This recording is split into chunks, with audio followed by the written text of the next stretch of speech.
Okay, so now that we know how to find the vertex of a quadratic function, it makes sense to then classify it.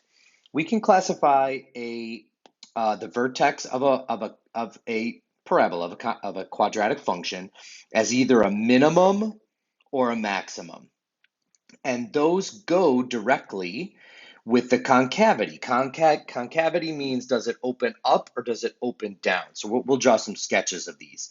So these two go together. You always, if your vertex is a minimum, then that means that your concavity is up.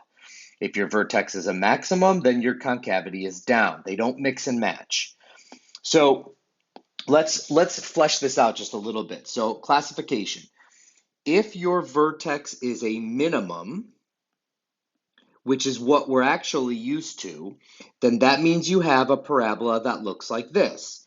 Your vertex is at the bottom, so it's a minimum. It's the lowest value. It's a minimum at the bottom. And so that means we are concave up. Okay, so like this parabola opens upwards. Okay, the arrows are pointing up.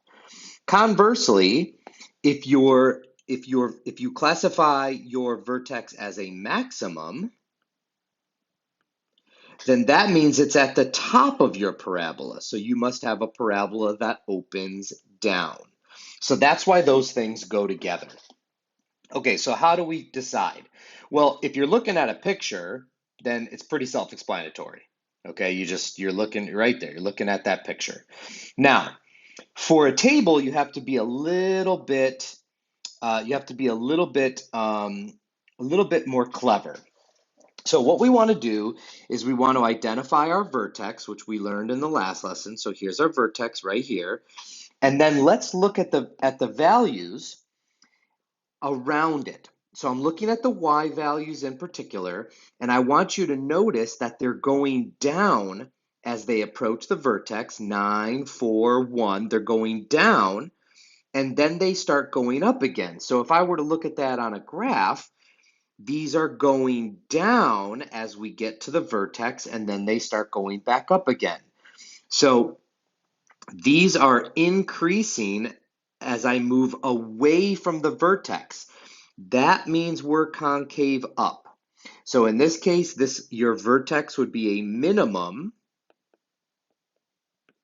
and you would be concave up. But if you look at this one right here, here's my vertex. And this time, as I look at the values around it, they are increasing as I get to the vertex, and then they start decreasing.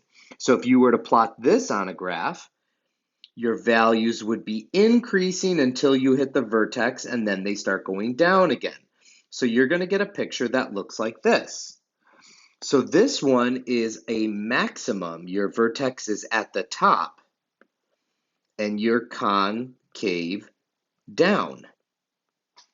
So that's how you do it from a table, if you were happen to be given a table. And finally, we have to do a function. So a function is actually even easier. All we need to do is look at the a value. Okay, so let's look at two different examples. Y equals 5x squared plus 3x minus 2. All I have to look at is my a value. Since it's positive, okay, so in this case, get back to, since it is positive,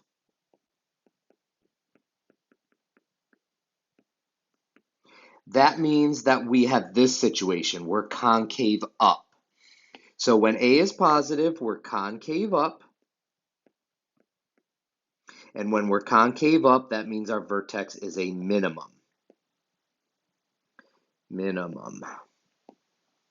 Okay, let's look at a different example. What if I had y equals negative 2x squared plus 9x plus 10? Okay, in this case, our a value is negative. So here, a is, I did it again. Here, A is negative. So we have this situation. So this is going to be concave down.